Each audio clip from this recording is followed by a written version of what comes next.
সাহাবীরা নামাজ ছাড়ে না, নামাজ পড়া আরম্ভ করেছেন। নামাজ কমপ্লিট করে তখন তাকে ধরলো, গ্রেফতার করলো। হযরত উমর রাদিয়াল্লাহু আনহু মদিনার সবচেয়ে বড় ডাক্তার এসে যখন ওষুধ দিলেন, কিন্তু ওষুধের ডোজ মুখে দিলে ওই ছিদ্র দিয়া বের হয়ে যায়। তখন তিনি বললেন, আমাকে চিকিৎসার আর দরকার নাই, আমার সময় শেষ হয়ে যাচ্ছে। হযরত আব্দুল্লাহ ইবনে ওমর রাদিয়াল্লাহু আনহুর ছেলে, যার নাম আব্দুল্লাহ, তাকে পাঠাইলেন আম্মাজান আয়েশা।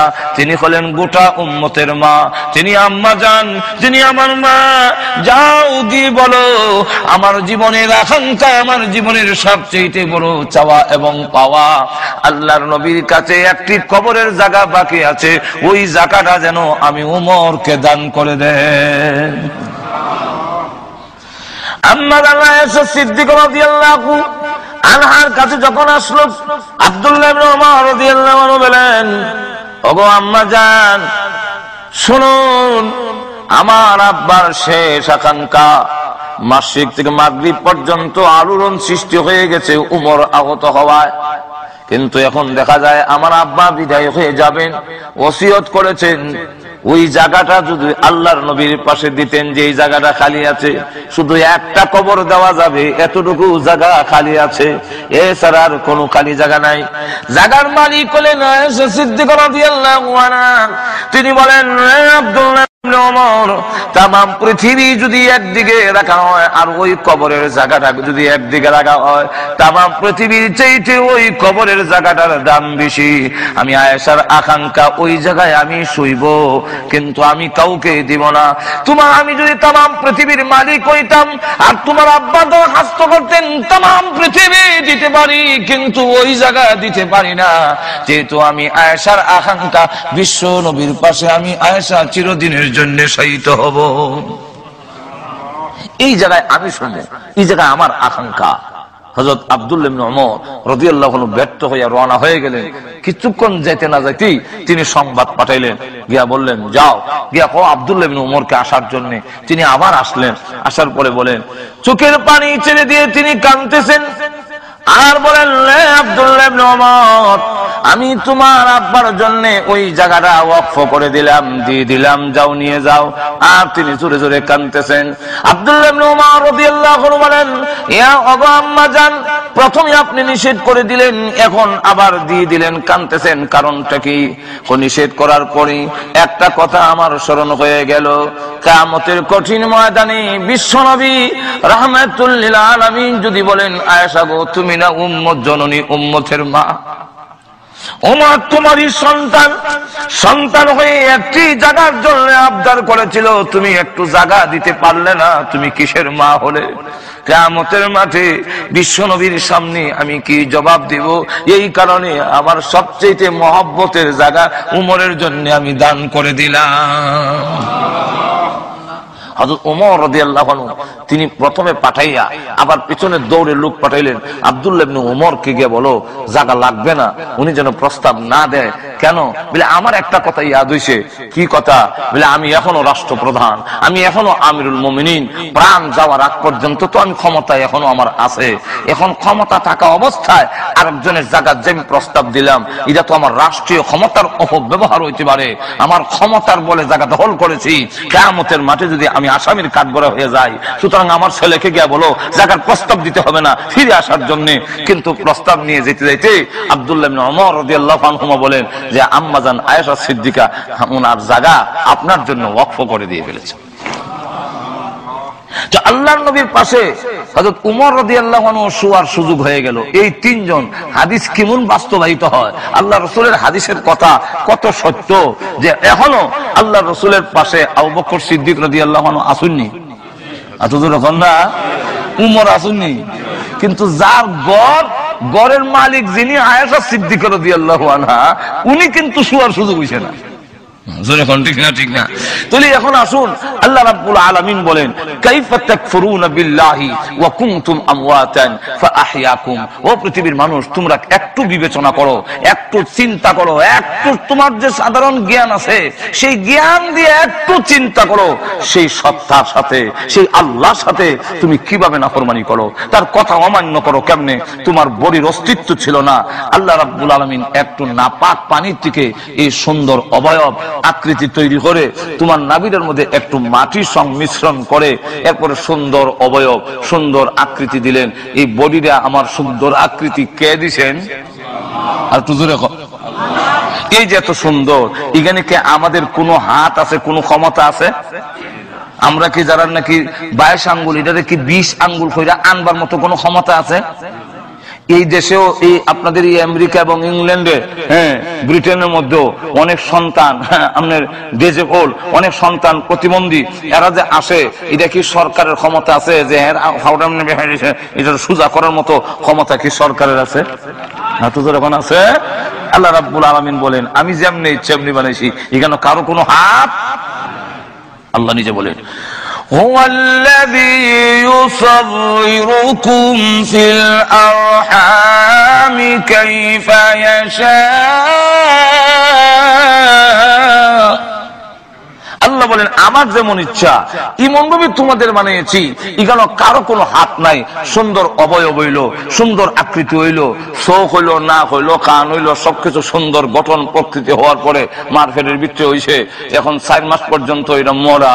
এখন এই অবস্থায় যদি প্রাণ না দিয়া, রূহ না দিয়া আল্লাহ যদি আমাকে দুনিয়াতে পাঠিয়ে দিতেন, আমার এই বডির কি কোনো দাম ছিল? আর তো জোরে কম। এমন বডি সন্তান কি দুনিয়াতে আয় না? আর জোরে কোন আসে না? মরা বাচ্চা হয় না? হাত আছে, হাওয়া আছে, খান আছে, নাক আছে, চোখ আছে, কল্লা আছে, ঠ্যাং আছে, সব আছে, কোনো দোষ নাই, সব অঙ্গ প্রত্যঙ্গ আছে, নাই খালি শুধু জান। এমন সন্তান কি দুনিয়াতে আইসে না? তো আইলে পরে অন্যর কথা বাদ দিলাম, মা বাবা যেই মা এত কষ্ট করলেন, 10 মাস পর্যন্ত 9 মাস পর্যন্ত গর্ভধারণ করলেন, এত কষ্ট করলেন, কিন্তু এই বাচ্চাটা কি মা এই কথা কয় যে আমার বাচ্চা ওগ্দ মরা, এটা ফ্রিজের মধ্যে রেখে দাও? বাবা এই কথা কয়নি যে দাও ফ্রিজের মধ্যে রেখে দাও, মাঝে মাঝে বছরে একবার সুমা দি মনে, হুঙ্গা সুমা দি মনে, একটু মায়া কর মনে। এই কথা কইয়া কি কোন সন্তানকে মা বাবা ফ্রিজের মধ্যে রাখে মরা বাচ্চা? আসলে এখন কেউ রাখে না, কোনো দাম নাই। এই পৃথিবীতে রোজ সারা যদি দুনিয়াতে আসতাম, তাহলে আমার মার কাছেও আমার কোনো দাম নাই, আমার বাবার কাছে কোনো দাম নাই, ফেরত দিলায় আবার মাটির তলে নিয়ে রেখে দেয়, নাই এই সন্তানের দরকার নাই। আল্লাহ রাব্বুল আলামিন বলেন, ও পৃথিবীর নারী পুরুষ, ও পৃথিবীর মানব গোষ্ঠী, একটু বিবেচনা করো, তোমার জিন্দেগি যদি না থাকে তোমার কি দাম ছিল? সুন্দর বডি দিয়ে যদি পৃথিবীতে পাঠায় দিতাম, তোমার মা তোমাকে গ্রহণ করতো না, আব্বা তোমাকে গ্রহণ করতো না। আমি আল্লাহ এত সুন্দর বডি তৈরি করে তার ভিতরে রূহ দিলাম, আত্মা দিলাম, প্রাণ দিলাম, জীবন দিলাম। যেই আল্লাহ তোমাকে জীবন দিল, এই আল্লাহর জীবন পাইয়া পৃথিবীতে এসে মহান আল্লাহকে তুমি কেমনে ভুলে গেলে? জোরে কোন ঠিক না? আমরা আল্লাহকে বলে গিয়েছি যে আল্লাহ রাব্বুল আলামিন আমাকে মাথা থেকে পা পর্যন্ত সুন্দর বডি দিয়ে, সুন্দর অবয়ব দিয়ে, এর ভিতরে একটি জীবন দিলেন। জীবন নিয়ে পৃথিবীতে আসার পরে আল্লাহ আশ্চর্য শব্দ ব্যবহার করে বলেন, কাইফা তাকফুরুনা বিল্লাহি ওয়া কুনতুম আমওয়াতান। এটা আল্লাহ রাব্বুল আলামিন তাজ্জুবের শব্দ ব্যবহার করেছেন। কাইফা তাকফুরুনা, কিভাবে, কেমনে? যেমন আমরা কই, ওই বেলা তুই তো আমেরিকা আসলে না রে, আমার হুয়া বানাইয়া তোরে আনছিলাম। ঠিক না? ঠিক না? আমার হুয়া বানাইয়া বেলা আমেরিকা আইলাম, আর আইয়া ওহন তুই আমার চিনো না, মানুষ না, আমার এটা কেমনে রে, এটা কেমনে, এইটা কেমনে করলে রে? ঠিক না? ঠিক না? এটা যদি আপনি কইতারেন, তাহলে আল্লাহ রাব্বুল আলামিন বলেন, কাইফা তাকফুরুনা বিল্লাহি ওয়া কুনতুম আমওয়াতান। আল্লাহ রাব্বুল আলামিন বলেন, কেমনে তুমি এমন জঘন্য অপরাধ করলে? তোর তো কোনো এই বডি ছিল, বডির ভিতরে আমি আল্লাহ যদি প্রাণ না দিতাম, জীবন যদি তোরে না দিতাম, তুই পৃথিবী গিয়া আলু বাতাস দেখার নসিব হইতো না, পৃথিবীতে গিয়া মা বাপ আত্মীয় স্বজন কেউ পাইছে না, তোমাকে ফেরত দিয়ে দিত। আমি আল্লাহ তোমার ভিতরে রূহ দিলাম, আত্মা দিলাম, জীবন দিলাম, লাইফ দিলাম। ঠিক না? লাইফটা আবার এমন ভাবে দিলাম, অসুবিধা হইতাছে? তাহলে লক্ষ্য করে দেখেন,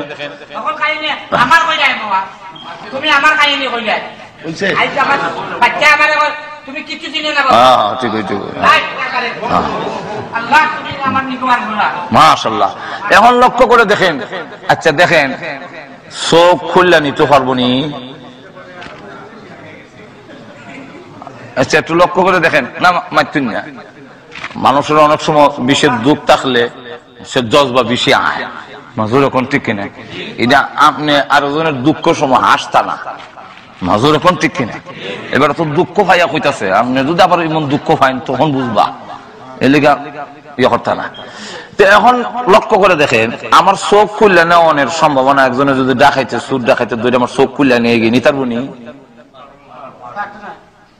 চোখ খুললে নিতারতো না আপনার এইটা আশ্চর্য কথা কইলা চোখ খুললে নিতারতো না ডাকাইতে খুললে খুললে লই যাবো কি ন্যায় নাই রকম। আচ্ছা আমার ভিতরের কিডনি পর্যন্ত খুললে লইয়া যাবে যখন ঠিক না আল্লাহ রাব্বুল আলামিন রূহটাকে এমন ভাবে ভিতরে দিয়ে দিলেন নাইলে হাইজেক কইরা আমেরিকার পক্ষ থেকে রূহ হাইজেক করাইয়া মানুষে মারাইয়া রূহ আইনা বড় বড় লিডাররা হেরার একটা রূহ সাথে আরেকটা ফ্রিজ আইনা জমা করে রেখে দিব ইডার মিয়া শেষ হলে হিডাইনা লাগাই দিব এই কইরা হে 1000 বছর বাঁচবো আর মরতো না। আমার আল্লাহ আমার মহান আল্লাহ রাব্বুল আলামিন এমন ভাবে রূহটাকে ফিট করে দিলেন ভিতরে ভিতরে জীবনটাকে আমার দেহের ভিতরে মাথার থেকে নিয়ে পায়ের আঙ্গুল পর্যন্ত এমন কোন জায়গা নাই যেই জায়গার ভিতরে আল্লাহর রূহ দেয় নাই। রূহ আমার চুলের গুড়িতে আছে, রূহ আঙ্গুলের মাথাতে আছে, আমার পায়ের মধ্যে রূহ আছে। এই জন্য রূহ আছে বলে আঙ্গুল লড়ে, রূহ আছে বলেন ফাতি মারি, রূহ আছে বলে জিহ্বা নড়ে, সব জায়গায় রূহ। আল্লাহ বলেন এমন জায়গায় তোমার রূহটাকে আমি দেহের মধ্যে ফিট করে দিলাম পৃথিবীর কেউ কিয়ামতের আগে আইলে আমার কাছে আইতো কিন্তু পৃথিবীর কেউ তোমার রূহ নিতে পারবে না। আমরা রূহ আজরাইলে অতীতে অনেক মানুষের নিছেনি, আমরা নিবনি তো তো বোঝা যায় নেওয়ানের মতো একটা কিছু একটু তো এখন না আসেনি। আজরাইলে যখন টান্ডা ছিলা রুল হয়ে যায় কিন্তু তোর রুবিতে একটা আছে আজরাইল নিতে পারে কিন্তু বুশে নিতে পারবে না, ওবামা নিতে পারবে না, বাংলাদেশের প্রেসিডেন্ট নিতে পারবে না, ভারতের প্রেসিডেন্ট নিতে পারবে না, আবার ইংল্যান্ডের ব্রাউন তিনি নিতে পারবেন না, পৃথিবীর কেউ নিতে পারবে না। আল্লাহ বলেন আমি দিছি, আমি যেদিন আনবো এদিন কেউ ধরে রাখতে পারবে না, কিন্তু আমি রু দিছি পৃথিবীর কেউ হাইজেক করে ছিনতাই করে নিতে পারবে না। ঠিক না ঠিক না রু নিতে পারে না। তাহলে এখন চিন্তা করেন মাথার থেকে পা পর্যন্ত আল্লাহ বলেন এমন জায়গায় তোর রুটা এমন ভাবে দিলাম দুইটা জায়গার সাথে আবার সম্পর্ক রুহের বেশি। কয় জায়গায়? কিন্তু মাথার থেকে পা পর্যন্ত সকল জায়গায় রুহ মাত বুঝুননি, মাথার থেকে পা পর্যন্ত সব জায়গায় রুহ আছে কিন্তু দুই জায়গার মধ্যে সম্পর্ক বেশি। কোন দুই জায়গা? একটা হলো মাথা আর একটা হলো বাম স্তনের এখানে এই জায়গাটা, এই দুইটা জায়গার মধ্যে রুর সম্পর্ক বেশি। এই কারণে এই দুই জায়গায় আঘাত করলে মানুষ মারা যায়। বুঝাইতে পারছিনি? আখ কাটলেও মানুষ মরে না, পাও খাদিলে মানুষ মরে না, চোখ খুলে নিছে কি মানুষ মরে না, জিব্বা খাদিলেছে মানুষ মরে না, কিন্তু একটা ছুরি দিয়ে সেন্টার মতো এখানে যদি ভার মারে দুই জায়গার সাথে রুর সম্পর্ক বেশি। আল্লাহ বলেন রুটা কেন দিলাম? রুটার জীবনটা এমন ভাবে দিলাম কোন নাস্তিক যদি বলে যারা আল্লাহর অস্তিত্ব বিশ্বাস করে না, তোমরা যদি এই কথা বুঝায় যে রু আল্লাহ নাই, তাহলে তাদেরকে জবাব দিবা তুমি কিভাবে? তাদেরকে দাঁত ভাঙ্গা জবাব দেওয়ার জন্য তোমার দেহের ভিতরে আমি আল্লাহ একটা রু দিলাম, মাথার থেকে পা পর্যন্ত সব জায়গায় রু আছে, কিন্তু আজ পর্যন্ত বিজ্ঞানীর চরম উন্নতির যুগে রু কোথায় আছে কেউ উদ্ঘাটন করতে পারেনি। আল্লাহ বলেন আসমান থেকে জমিন পর্যন্ত প্রত্যেকটা মাখলুকের ভিতরে আমি মহান আল্লাহ আছি। মাথার থেকে পা পর্যন্ত রু যেমন আছে, আসমান থেকে জমিন পর্যন্ত সব মাখলুকের ভিতরে আর যখন আসেনি। এখন রু যেমন আছে দেখানি যায় না। যদি কেউ কয় বলে আল্লাহ বলেন রু যেমন দুই জায়গার সম্পর্ক বেশি মাথা আর কলবে, আমি আল্লাহ সব জায়গায় আছি কিন্তু দুই জায়গায় আমার সম্পর্ক বেশি, একটার নাম আরশ আর একটার নাম কুরসি। কোন সম্পর্ক বেশি? আরশ আর কুরসি। এখন আসুন কেউ যদি বলে যে আল্লাহ নাই, তাহলে দেখি না কেন, তাহলে তার জবাব দিবেন কেমনে? কুরআন হাদিস কতখান শিখবেন গিয়া? তার জবাব দেওয়ার জন্য আল্লাহ বলেন দৃষ্টান্ত দিলাম রু দিয়ে দিলে। এক লোক কয়, এক টিচার স্কুলে পড়াইতেছে যে আল্লাহ নাই, মোল্লার কথা তোরা বিশ্বাস করিস, যদি আল্লাহ থাকতো তাহলে দেখি না কেন, ধরতে পাই না কেন, সইতে পাই না কেন, কোন জ্ঞানও পাই না। সুতরাং যে জিনিস দেখা যায় না এই জিনিস তোমরা বিশ্বাস করো না। তো ক্লাসের মধ্যে আবার কিছু ছেলেরা থাকে একটু ফোন দিত। ইগেনের মধ্যে এক মুসলমানের মৌলভী সাহেবের বাচ্চাও আছে। হ্যাঁ সর্বনাশ, এখন সারে যে আমরা রিমান নষ্ট করিল, এমনি স্যার আপনি জিন্দা না মুর্দা? আমি তো মনে করছিলাম তুই ক্লাসের মধ্যে ফার্স্ট, মানে প্রথম ছাত্র, ফার্স্ট ক্লাস, কথা বুঝেন, ভালো মেধাবী ছাত্র। তোর কথাই দিয়ে এখন বোঝা গেল মাথার গোবর ছাড়ার কিছু নাই। বলে কেন স্যার? বলে আমারও তো হলে আমার রু আসেনি, রু না থাকলে আমি কেমনি মাতি দে হস না মাতি যে। বলে স্যার রু আছে আপনি বিশ্বাস করেন? বলে বিশ্বাস করি। বলে আপনি দেখছেন? বলে না আমিও দেখছি না। তাহলে আমরাও দেখছি না, আপনিও দেখছেন না, একটু রুটা বাইর করে টেবিলও রাখেন, এরপরে দেখে আপনারা বিশ্বাস করবেন। তখন টিচার কয় না, রু দেখানো যায় না, রু এমনি বিশ্বাস করতে হয়, রু আছে, জান আছে, বিশ্বাস করতে হয়। বলে কেমনে? বলে আজ যে লড়ি দেখাস না, আমার চোখ যে ফাতিমারি দেখাস না, যেদিন থাকবে না একদম ফাতি মারবো না, হাত নড়বে না, পা নড়বে না, তখন বুঝবে রু আমার নাই, আমি মুগ্ধ হয়ে গেছি। কথা হইলে এত বড় আকাশ, এই পৃথিবী, বিশ্ব ব্রহ্মাণ্ড, চন্দ্র সূর্য দৈনিক চক্কর লাগাইতেছে, সবগুলো পরিচালিত হতেছে, এতগুলো দেখে কি আপনি আল্লাহ আছে বিশ্বাস করতে পারেন না?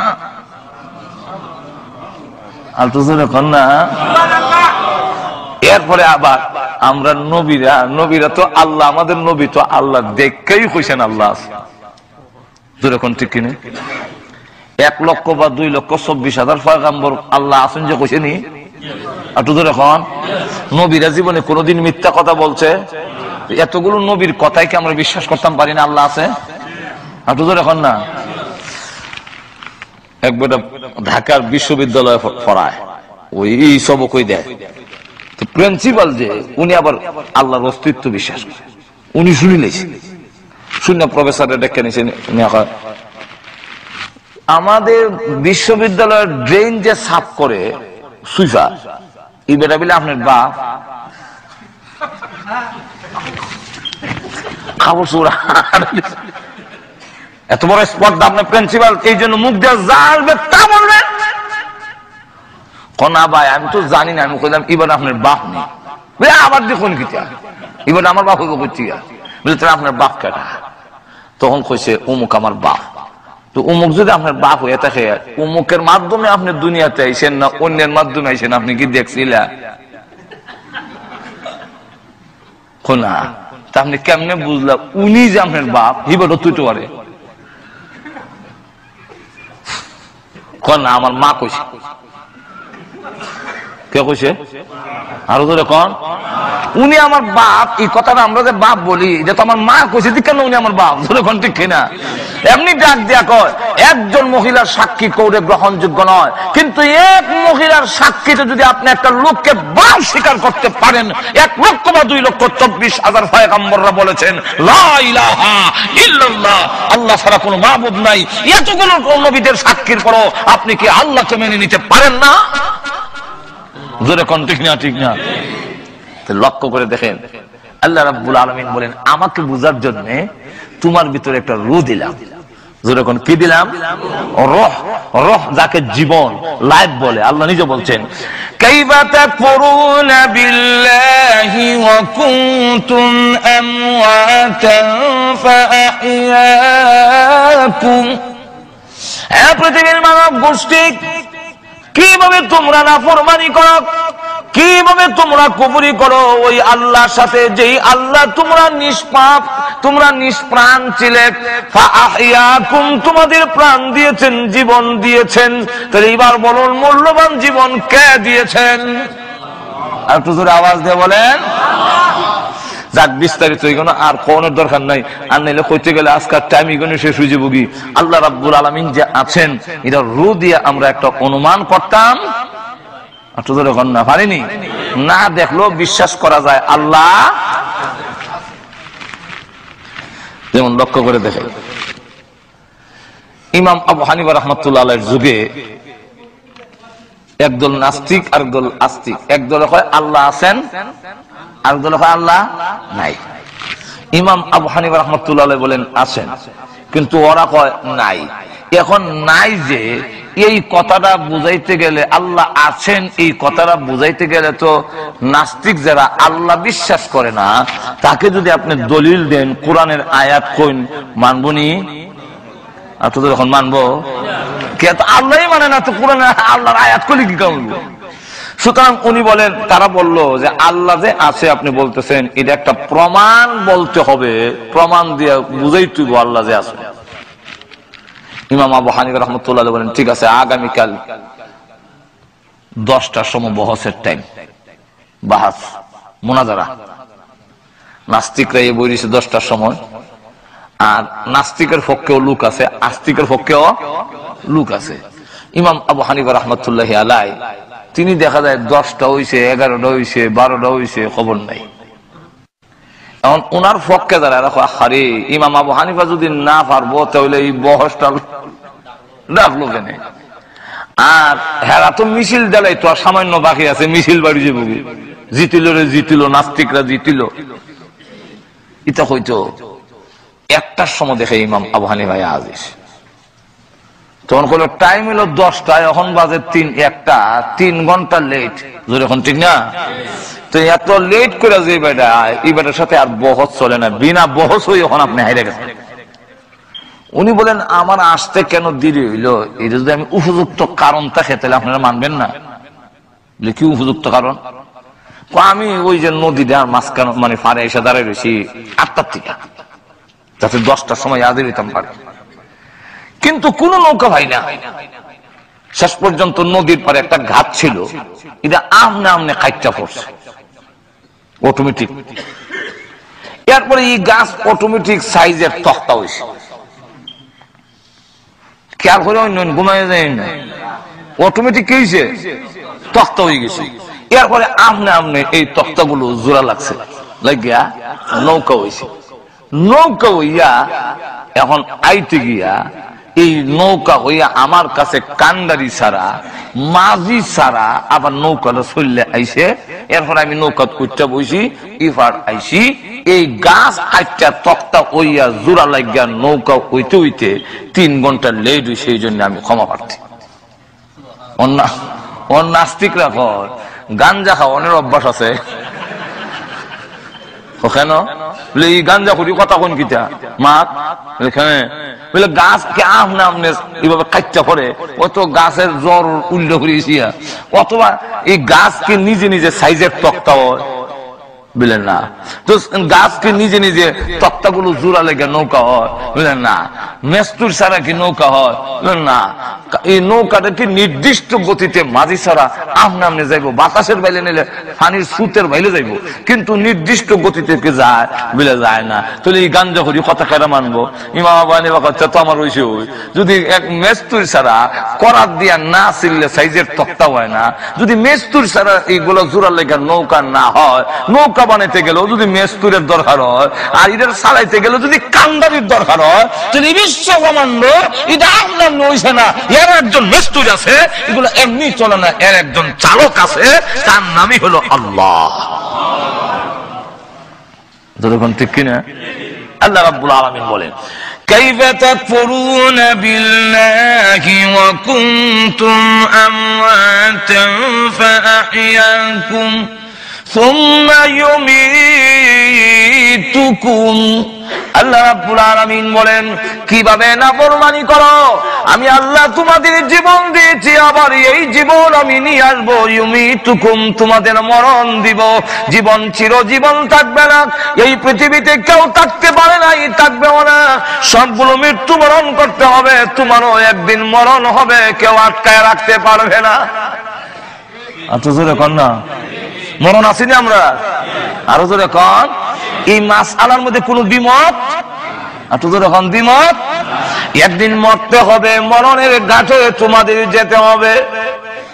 ওই দিন তোমাকে কেউ ধরে রাখতে পারবে না, মরণ থেকে আটকা রাখতে পারবে না। যেদিন মরণ আসবে আল্লাহ রাব্বুল আলামিন বলেন তুমি যেখানে লুকাইতে চাও লুকাতে পারবে না।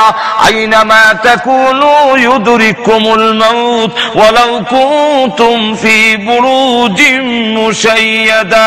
শক্ত গাঠির ভিতরে, সন্দুকের ভিতরে তোমাকে যদি তালাবদ্ধ করে রেখে দেওয়া হয়, সিকিউরিটি গার্ড দিয়ে যদি রাখা হয়, লক্ষ লক্ষ সোলজার যদি বিট করা হয়, আর সবগুলো যদি অস্ত্র নিয়া কামান বন্দুক যা আছে ক্ষেপণাস্ত্র সব ফিট করে বসে রাখে, কিন্তু জেনে রাখো আমার মরণের হাত থেকে তোমাকে বাঁচাতে পারবে না।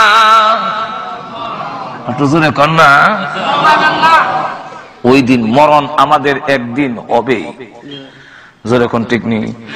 শুধু তা না, আল্লাহ রসুল বলেন প্রতিদিন আজরাইল দৈনিক প্রত্যেকটা মানুষের দরজায় গড়ে গড়ে ইয়াকিফু আলাল বাব খামসা মাররাত।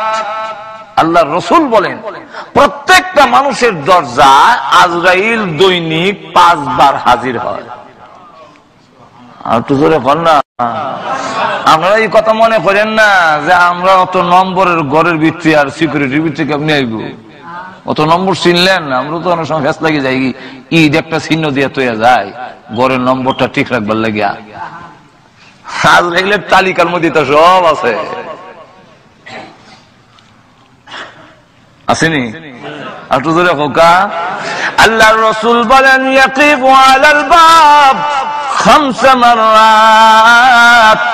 প্রতিদিন মানুষের দরজায় আজরাইল গিয়ে প্রত্যেকটা মানুষকে 5 বার তার কাছে ছবি দেওয়া আছে, ওই ছবি মিলাইয়া আপনি তো যাচ্ছেন টেকুর দিকে, আপনি যাচ্ছেন দোকানের দিকে, আপনি যাচ্ছেন আমি এখন চাকরির দিকে যাই, কামো যাইতেছেন। আজরাইল বলেন তোমার একবার দেখে লই, মাথার থেকে পা পর্যন্ত দেখে রাখ।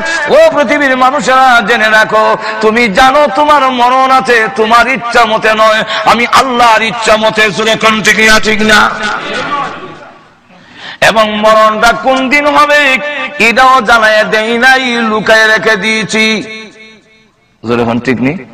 মরণটা আল্লাহ কয়ে দিলে সুবিধা ছিল না যে 2020 সালের জানুয়ারির 15 তারিখ তোমার মরণ,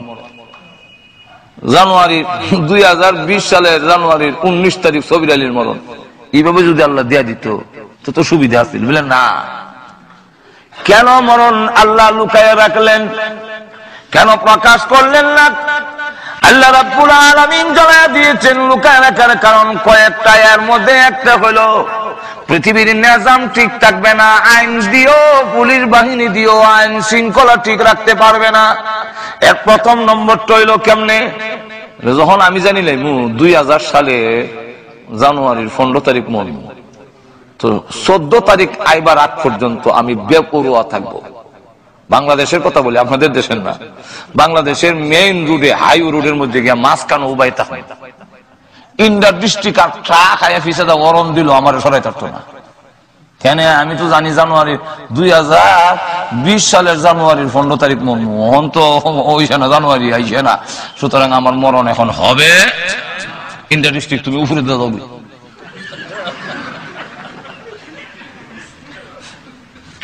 আর এমনি মানুষ মরণ যেহেতু জানা নাই, বাংলাদেশে গেলে একটা সিএনজি যদি হিসেবে দেয় খালি মরণ দেয়, ফাল দিয়ে নিচে বলে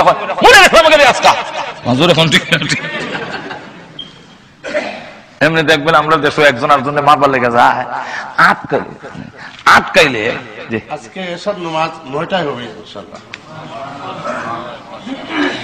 আপনারা কি নারাজ হচ্ছেন না?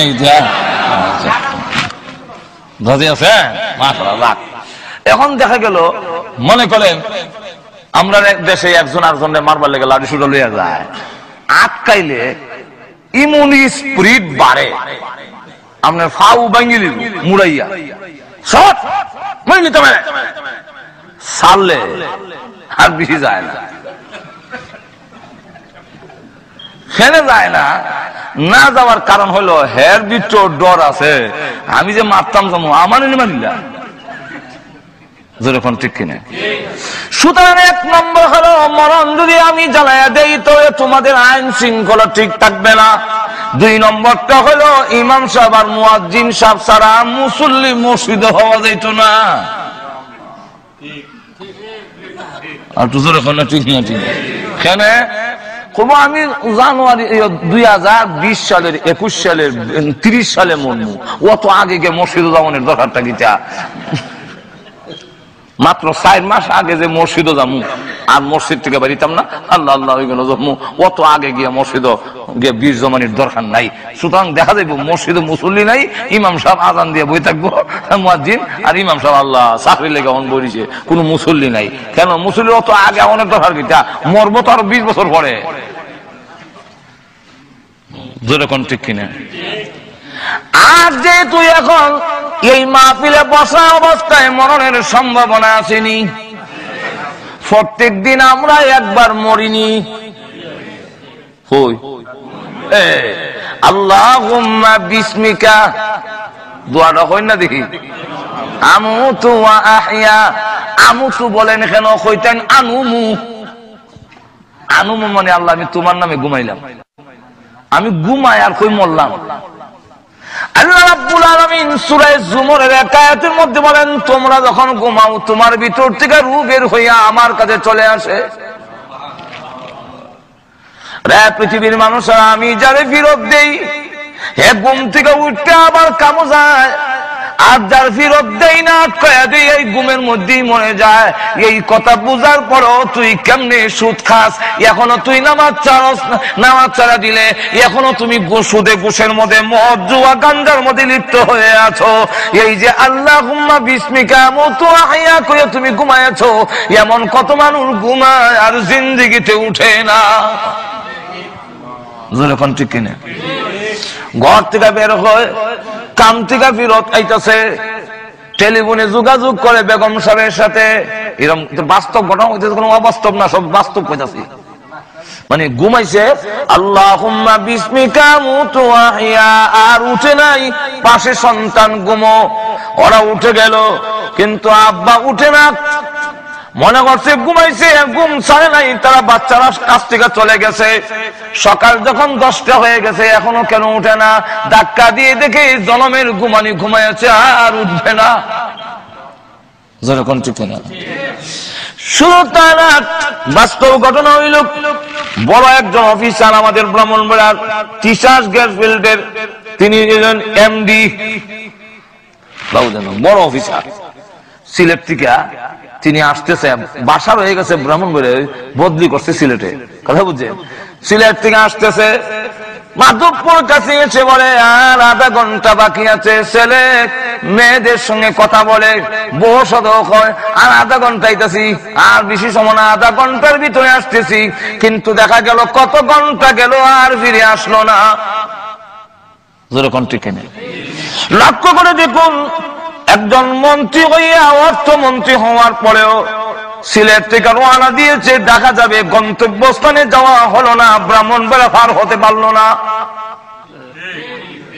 কন্যা ও মানুষ, এর বড় কি শিক্ষা গ্রহণ করবে না? কাইফা তাকফুরুনা বিল্লাহ, আল্লাহর সাথে নাফরমানি কেমনে করো?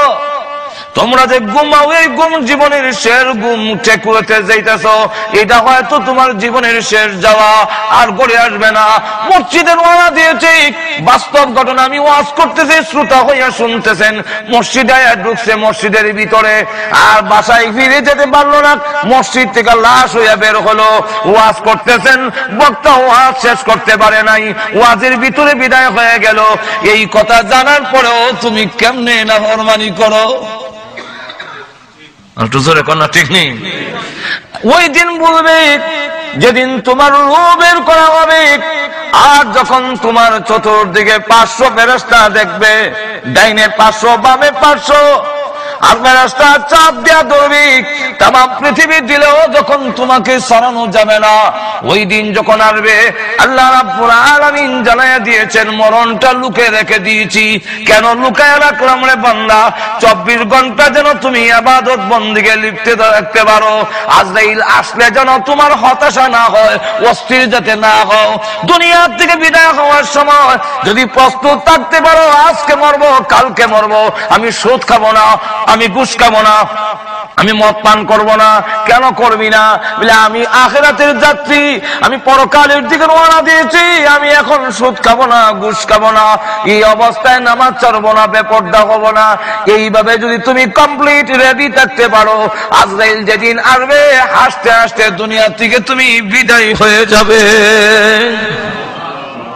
আর যদি প্রস্তুত না থাকো, হযরত বিলাল রাদিয়াল্লাহু আনহুকে বলবো, হযরত বিলাল রাদিয়াল্লাহু আনহুর সামনে আজরাইল আসছে, এসে বলতেছে আসসালামু আলাইকুম ইয়া বিলাল। সুবহানাল্লাহ বলবেন না? ও বিলাল। জি গাড়ি মসজিদের পিছে মাদ্দা কথা কার বাইরে কোন বারকম বাড়িতে পারছে না। ভাইরা আমার, হযরত বিলাল রাদিয়াল্লাহু আনহু নাম শুনছেন তো আপনারা? ওনাকে আজরাইল এসে বলে আসসালামু আলাইকুম ইয়া বিলাল, আপনি আল্লাহর সালাম গ্রহণ করুন। এবং আল্লাহ এই কথা বলেছেন যে আল্লাহ আপনি কালো বিলালকে ভালোবাসেন। যেহেতু আল্লাহ ভালোবাসেন, আর অটোমেটিক আমরা সবই ভালোবাসি, এটার খবর লাগতো না। তবে যদি কথা বলেন যে আল্লাহ যখন ভালোবাসে তুমি আগামী বছর আইও, যাও গিয়ে এটা হইতো না। ভালোবাসার বিনিময় কোনো প্রতিদান দিতে পারবো না, রেডি হয়ে। হযরত বিলাল রাদিয়াল্লাহু আনহু বলেন, হে আজরাইল, রেডি হওয়ার টাইম দেওয়ার দরকার নাই। মুসলমান তার নাম যিনি মৃত্যুর জন্য 24 ঘন্টা প্রস্তুত থাকে। ঠিক কিনা?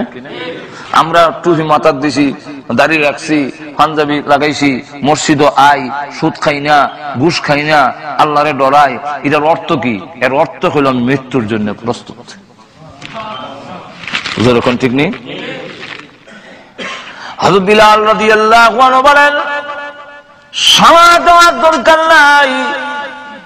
ওই বেঈমান কাফেররা যখন আমাকে মারতো, আমি মনে করতাম আজকের এই দিন আমার জীবনের শেষ দিন। আবার যখন হুঁশ আসতো, ওরা আবার মারে, অজ্ঞান হয়ে যায় মায়ের খেতে খেতে।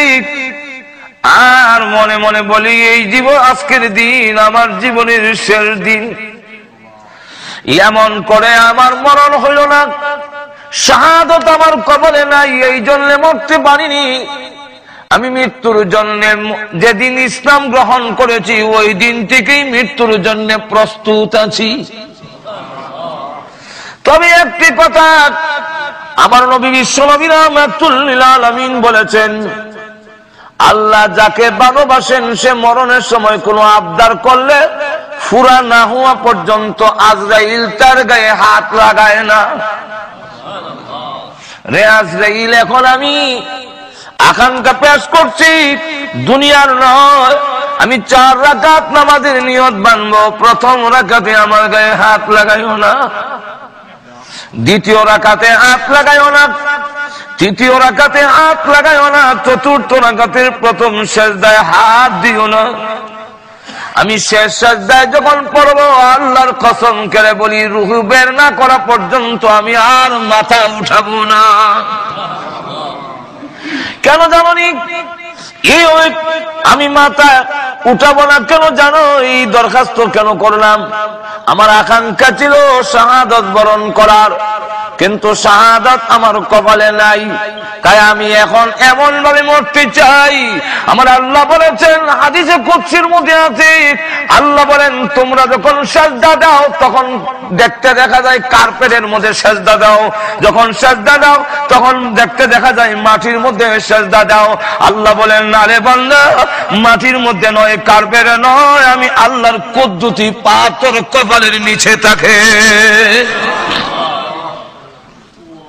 ও আজরাইল, আমি চাই আমি বিলাল এমন ভাবে মরতে, তোমরা ফেরেশতারা যেই সময় ছবি তুলবে হাসরের মাঠে আমার আমলনামা যখন উল্টানো হবে, তখন দেখা যাবে আমি বিলাল আমার আল্লাহর কুদরতি পায়ে সিজদায় দিয়ে পড়ে আছি। সুতরাং আমি গোলাম আল্লাহ আমার মনিব এমন ভাবে আমি মরতে চাই। এমনি আল্লাহ ডাক দিয়ে বলেন, ও আজরাইল, আমার বিলালের দরখাস্ত আমি আল্লাহ মঞ্জুর করে নিয়েছি। মৃত্যুর জন্য প্রস্তুত থাকো মুসলমান। যে কোনো মুহূর্তে তুমি নাফরমানি কেমনে করো, জানো মরণটা তোমার নিয়ন্ত্রণে নয়, মরণ আমি আল্লাহর নিয়ন্ত্রণে। জোরে কোন ঠিক কিনা? কার নিয়ন্ত্রণে?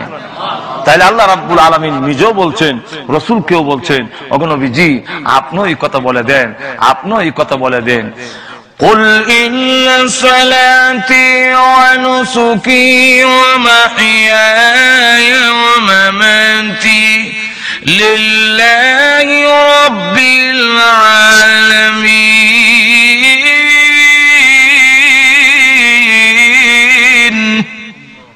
হে রাসূল, আপনি বলে দিন আমার নামাজ, আমার কুরবানি, আমার জীবন, আমার মরণ ওই আল্লাহর জন্য, যিনি তামাম জগতের পালনেওয়ালা। আসেনি কোরআন আয়াত? একটু জোরে বলেন। আল্লাহ রাব্বুল আলামিন বলছেন, লম্বা করার সময় নাই, সুযোগ নাই। আল্লাহ রাব্বুল আলামিন বলেন, ইউমিতুকুম, আমি আল্লাহ তোমাদের মরণ দিব। আমরা আল্লাহর দরবারে যাইতেই হবে। একটু জোরে কর, যাব না যাইতাছি? দেখছেন, এর লাগে তো আমরা এই দশা। আমরা মনে করি জামু, আল্লাহর দরবারে জামু না, যাইতেছি। আমরা যত সময় যাইতেছে অত আল্লাহর দিকে যাইতেছি না জামু। জামু কথাটা বোঝা যায় ভবিষ্যৎ, এখন না, জামুর সময়। আর যাইতেছি বোঝা যায় এখন থেকে যাইতেছি। সুতরাং এখন থেকে রেডি হও। আরো ধর এখন ঠিক কিনা? সিলেট দিয়ে উদাহরণ দিই তো বুঝবেন বালা। দেখুন সিলেট দিয়া, কারণ আমি তো বক্তা হইলাম বাংলাদেশে, তো আমেরিকার এক্সাম্পল দিলে তো কম হইতো না। আর সব এক্সাম্পল তো আমি এখান থেকে দেওয়া সম্ভব না। যে সময় আমেরিকান ওই সময় আবার আমেরিকার, তো বাংলাদেশ থেকে আইছি, সব এক্সাম্পল বাংলাদেশের। বাংলাদেশের মনে করেন সিলেটের শহরের এক মেয়ে বিয়ে দিতে দিলে সে করে ও সুনামগঞ্জ নাইলে তারা ভাষা দিরাই বাড়ি এলাকা, কোন মেয়ে গিয়ে থাকতে চায় না। বাড়ি এলাকার পরিবেশ ভালো না, বাহের বাড়িতে আইলে আর যায় না।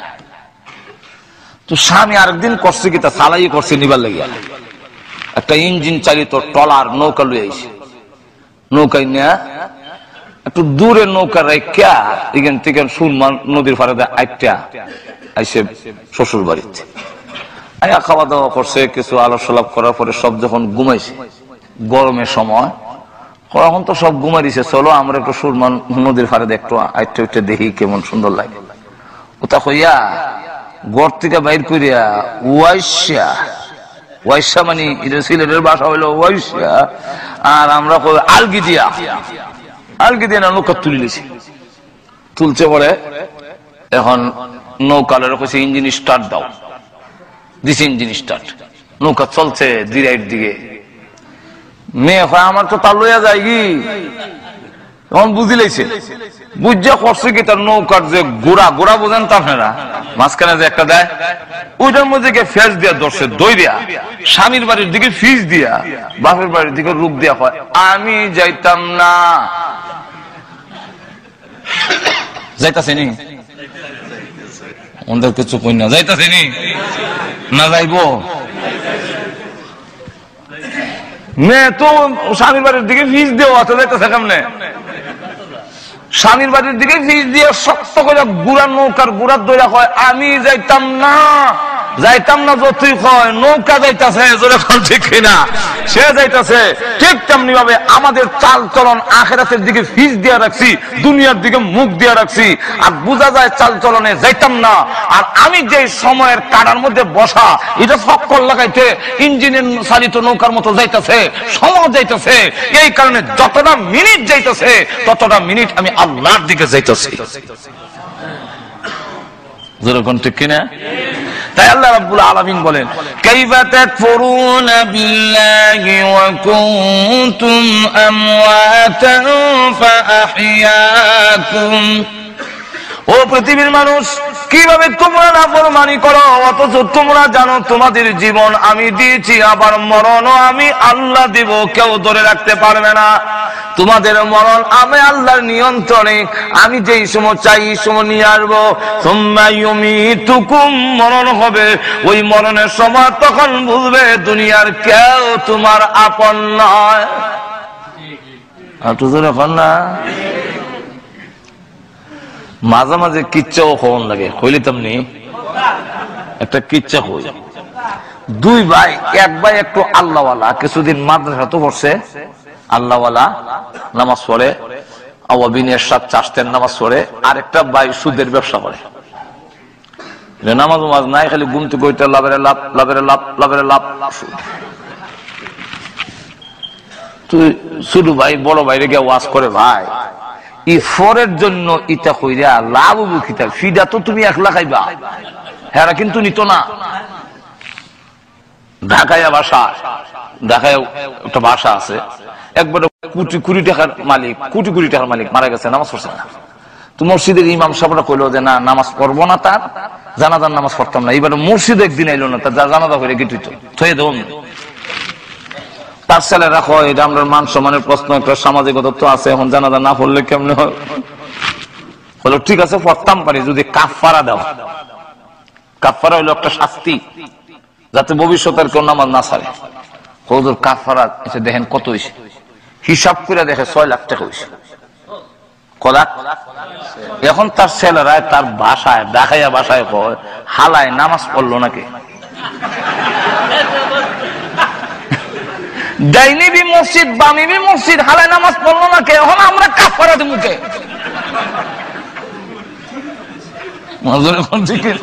বাসার থেকে বাইরে ডাইনো মসজিদ আছে, ডাইনিবি মসজিদ বামিবি মসজিদ, হালায় নামাজ, হালাইটা তার বাসা হই, হালায় নামাজ পড়লো নাকি?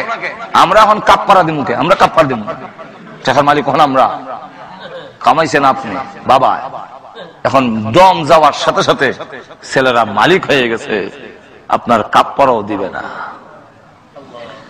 যেরকম ঠিক কিনা? তো ছোট ভাই অসুবিধা হইতেছে আপনাদের, ছোট ভাই অসুখ বড় ভাইরে বুঝাই, দেখো ইটা কইরা অট্টালিকা করবা, করলে লাভ হইব কিটা? তুমি একলা ফিডা খাইবা, গুনার ফিডাটা কিন্তু তুমি একলা খাইবা, কেউ নিত না, বউ নিত না, কুড়িও নিত না, কুয়াও নিত না, কেউ নিত না, ফিডাটা একলা খাওয়ান লাগবো। আর বুক করবো তোমার জিনিস সকলে, তোমার বন্ধকে নাই 100 টাকা, 5.5 কাপড় আছে, আর কিছু নেই। তো হে বেটা তো পয়সার দাম দাঁত ফিরে রয়েছে, এই ওয়াজ তো তার গুসা লাগে, কখন সর্দা দাঁত চলে দিব, ওয়াজ করার জায়গা পাস না। আমি আমার বউ বাচ্চার জন্য, মা বাপের জন্য করি, আর তুই ফরের লেগে করি, তুই মূল্য হইয়া তাকে ফরের লেগে করছি, কফর কেউ আপন নয়। একদিন 2 দিন 3 দিন যখন ওয়াজ করছে, একদিন কয়, তুই আমার বুঝাই পারবি নি ফর কেমনে? আপন আমার সন্তান, আমার বউ, আমার মা বাপ, ফর হইলো কেমনে বুঝাইছেন দেখি? বুঝাইতে গেলে হাদিসের মধ্যে আইছে, মুতু ক্বাবলা আন তামুতু, মরার আগে মরো, তুই বুঝিলে বা কে আপন আর কে। ও কেমনে মরতাম? ফাঁসি লেগে যে মুগি না, মরার একটা বাপ ধরা, সকলের সামনে তুমি কইবা, চিৎকার দিবা, আমার ফেরের বেদনা হইতাছে। এটা হলো একটা অভিনয়। কইয়ার পরে লাম বইয়া ফুরি যাবে, দাঁত দাঁতে কামড় যা ধরে রাখবা, হাত শক্ত করে রাখবা, আর আমি না কোয়া পর্যন্ত আর জিতা হইও না।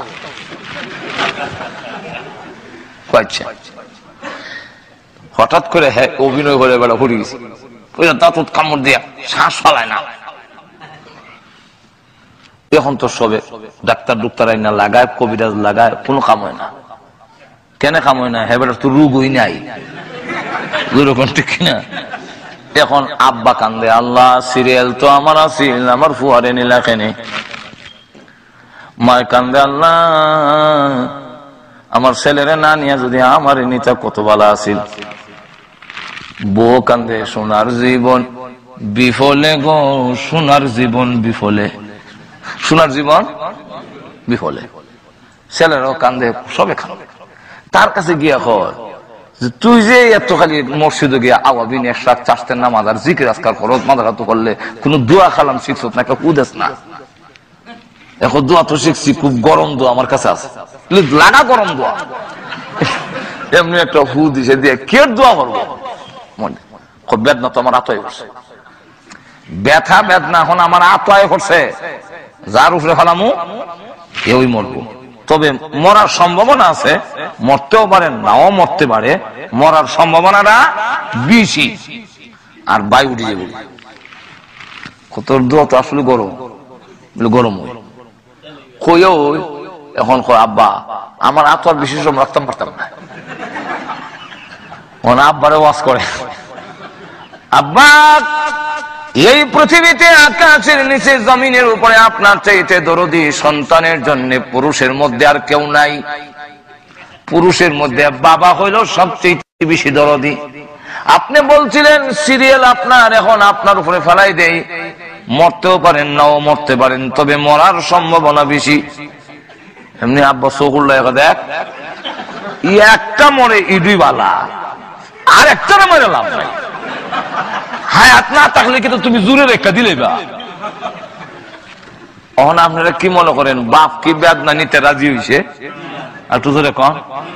আর সুদকুরটা ঘুমাইয়া শুনতাছেনি আল্লাহর নবী সালামিক রাহমাতুল লিল আলামিন পৃথিবী থেকে যেদিন বিদায় হয়ে যাবে, আম্মা জানা আয়েশা বলেন চাদর দিয়ে নবীজিকে আবৃত করে ডেকে রেখেছি। হঠাৎ করে আমি তাকায় দেখি আল্লাহর নবী চাদরের ভিতরে একটা হাত একবার গোটায়, হাতটা আবার লম্বা করেন, পা এভাবে গোটায় আবার পা লম্বা করেন। যে আমরা খিচুনি যে শুরু হয়, সাকাত আরম্ভ হবার সময় দেখবেন এমন কিছু টানা আসা শুরু হয়। আমরা ঘুমো ধরলেছে না এটা। আম্মা জানা আয়েশা বলেন আমি আপনি বিশ্ব নবীর শরীর মোবারক থেকে চাদরটা একটু উঠালাম, কেন এমন শুরু করে দিয়েছেন? নিষ্পাপ নবী, আল্লাহর নবী মাসুম, আল্লাহর নবী বিশ্ব নবী যিনি, উনি হলেন আল্লাহর পরে ওনার সম্মান তামাম পৃথিবীর ঊর্ধ্বে কারোর সাথে তুলনা হয় না, এর মধ্যে কোনো সন্দেহ নাই। কিন্তু লক্ষ্য করে দেখুন আম্মা জানা আয়েশা সিদ্দিকা রাদিয়াল্লাহু আনহা বলেন পৃথিবীর মানুষেরা রে, আমার ধারণা পাল্টে গেল।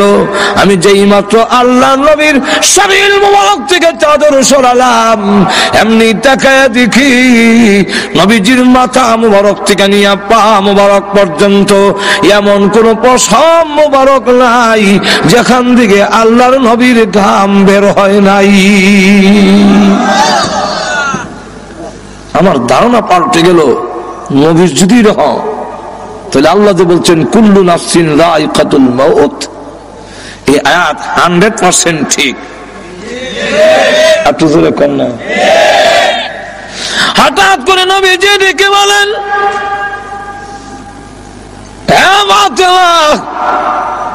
দরজার দিকে তাকে দেখো গো মা, কে যেন সালাম দেয়, বারবার পারমিশন চায়।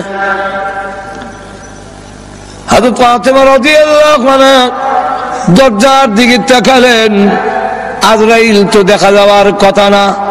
আমি আমার আব্বার কাছে বসে থাকলে তিনি যদি বলেন আমি কি দেখবো নাকি? আজরাইল দেখা যায় না, কিন্তু আল্লাহ রাব্বুল আলামিন বলে দিলেন হ্যাঁ, আজরাইল প্রকাশিত হয়ে যাও আমার ফাতেমার সামনে, আর না হয় আমার নবীর কথাটা মিথ্যা হয়ে যাবে। হযরত ফাতেমা রাদিয়াল্লাহু আনহা দরজার দিকে তাকায়া বলেন, আব্বা, এমন একজন মানুষ দরজার সামনে দাঁড়ায় আছে আব্বা গো, যার বডি, যার সুরত মক্কা মদিনার কারো সঙ্গে কোনো মিল নাই, দুনিয়ার কারো সঙ্গে মিল হবে না, এমন বড় আকৃতি, পা মাথা অনেক বড়, আর সমস্ত শরীর কাপড় দিয়া ঢাকা, দুইটা চোখ বড় বড় অগ্নিলোকার মতো। আল্লাহ নবীকে বলেন, ওগো আব্বা জান, এমন আকারের মানুষ আমার জিন্দেগিতে কোনোদিন দেখিনি। আল্লাহ নবীর মাথা মুবারকে ব্যথা, বুকে ব্যথা, তারপরও উনি বহু কষ্টে দরজার দিকে তাকিয়ে বললেন, মা হাযা মালাকুল মউত, হাযা হাজিমুল লাজ্জাত ইয়ানিল মউত।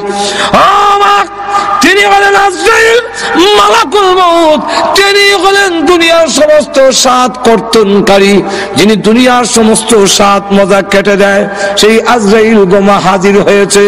হযরত ফাতেমা রাদিয়াল্লাহু আনহা বলেন, ওগো আব্বা জান, এই মুহূর্তে কেন তিনি আসলেন? কয়েক সপ্তাহ ধরে আপনি অসুস্থ, এই মুহূর্তে কেন এসেছেন?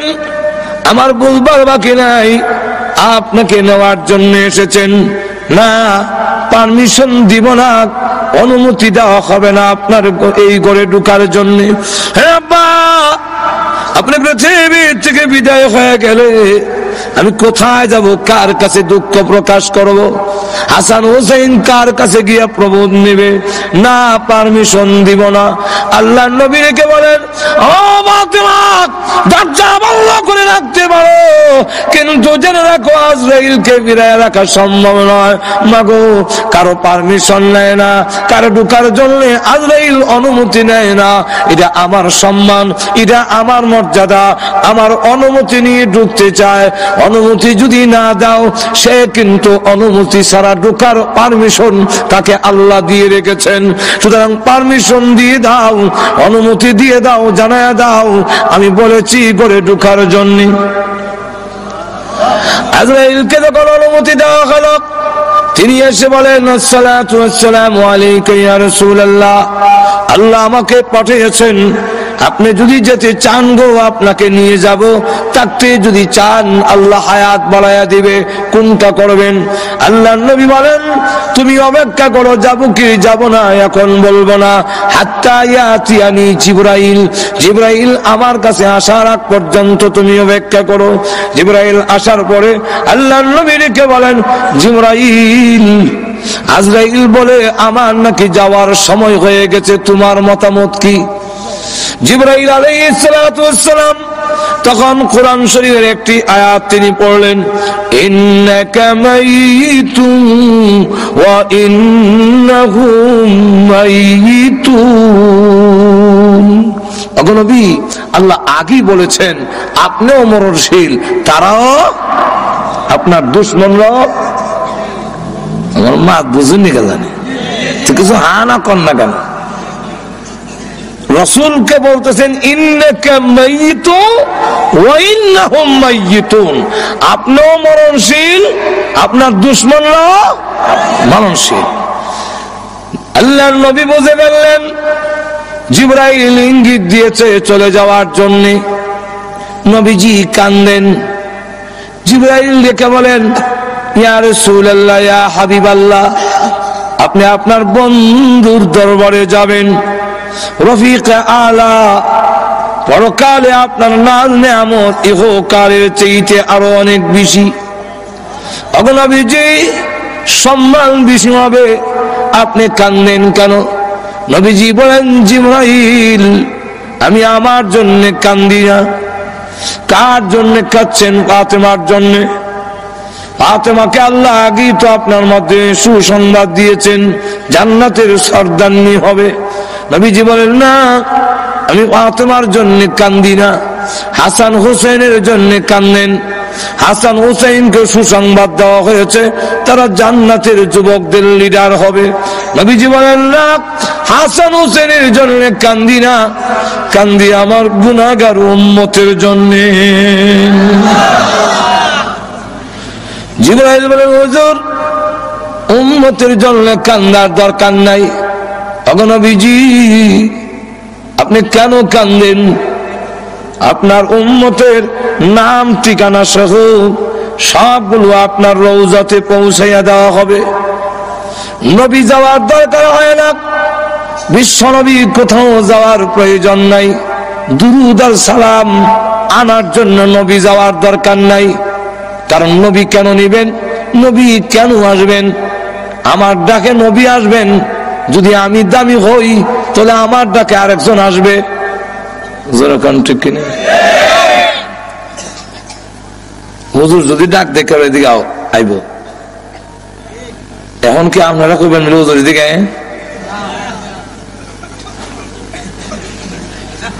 যার দাম বেশি ওনারা ডাক দেয়া কখন জানাবিলে আপনি আইয়া নেন। আল্লাহ নবীর সম্মান বেশি, নবীকে বলা যায় না নবী আসেন আয়া নেন দুরূদ সালাম। গেল একটা। আর একটা হইল আমরা দুরূদ আর সালাম পড়ি, এগুলা কি নবীর লাভ না আমাদের লাভ? লাভটা কার? তাহলে দুরূদ সালাম পৌঁছানির ব্যবস্থা তো আমরা না করতাম, লাভ আপনার আর রাসূল নিত। আমার লক্ষ্য করে দেখুন, আল্লাহর নবী বিশ্ব নবী রাহমাতুল লিল আলামিনকে জিবরাইল আলাইহিস সালাতু ওয়াস সালাম বলতেছেন, ইয়া রাসূলুল্লাহ, ইয়া হাবিবাল্লাহ, আল্লাহর নবী গো, কান্নার দরকার নাই, আপনার উম্মতের দুরূদ আর সালাম পৌঁছাইয়া দেওয়া হবে। আমিও আছি, একজন ফেরেশতা আল্লাহ তৈরি করে রেখেছেন। পৃথিবীর যতগুলো মাখলুক আছে, আম্মার ইবনে ইয়াসির থেকে বর্ণিত হাদিস, ওই ফেরেশতার ততটা কান আছে। পৃথিবীর যেই কোনো জায়গায় যেই কোনো লোক যদি দরুদ পড়ে, তার বাবার নাম, দাদার নাম, সত্য গোষ্ঠীর নাম সহ ঠিকানা সহ মুহূর্তের মধ্যে আল্লাহর নবীর কাছে পৌঁছাইয়া দেওয়া হয়। নবী নেওয়ার দরকার নাই। নবীজি কালেন না, আপনার উম্মতের সংবাদ আপনি পেয়ে যাবেন, এটাও তো আল্লাহ আগে আপনাকে জানাইয়ে দিয়েছেন। নবীজি ডাক দেবেন, জিবরাইল উম্মতের সংবাদ পাবো কি পাবো না, এই জন্য কান্দিনা জিবরাইল। সন্তান যদি ইংল্যান্ড থাকে আর ভালো অবস্থানে থাকে, তাহলে সংবাদ না পাইলেও মা বাবার মনটা কিছু হইলেও শান্তি থাকে। ছেলে খোঁজ খবর নেয় না, কিন্তু অন্যের মারফতে জানতে পারে ইংল্যান্ড লন্ডনের মধ্যে তার ছেলে খুব ভালো পজিশনে আছে, সম্মানী আছে, কিছু হইলেও শান্তি পায়। আমার না দেখ, আমার ছেলে তো ভালো আছে। সংবাদ যদি নাও পাই, আমার উম্মত যদি এই পৃথিবীতে ভালো অবস্থানে থাকে, তাহলে আমার তো সংবাদ পাওয়ার দরকার নাই। এটা আমার বিষয় নয়। আমি কেন কান্দি? এতদিন পর্যন্ত আল্লাহ আমাকে আয়াত নাযিল করে জানায়া দিয়েছিলেন, মা কানাল্লাহু লিয়ুযিবাহুম ওয়া আনতা ফীহিম। ওগো নবীজি, আপনি যেখানে আছেন এদেরকে আমি আল্লাহ গজব দিব না, আমি আযাব দিয়ে শেষ করব না, যেহেতু আপনি এখানে আছেন। ও জিবরাইল, আমি রাসূল যখন পৃথিবী থেকে বিদায় হয়ে যাব, তখন আমার উম্মতের জিম্মাদার কে হবে? তামাম পৃথিবীর উম্মতে মুহাম্মদী যদি একসাথে আল্লাহ গজব দিয়ে শেষ করে ফেলে, আমার উম্মতের দায়িত্ব কে নেবে? কে এই দায়িত্ব গ্রহণ করবে? এমনি আল্লাহ ডাক দিয়ে বলেন, ওরে জিবরাইল, আমার বন্ধুকে বলো চোখের পানি মুছে ফেলার জন্য। আর কাঁদতে হবে না, আর কাঁদতে হবে না। এখন থেকে আনা কাবিলুম মিনহুম, আমি স্বয়ং আল্লাহ তার উম্মতের জিম্মাদার হয়ে গেলাম।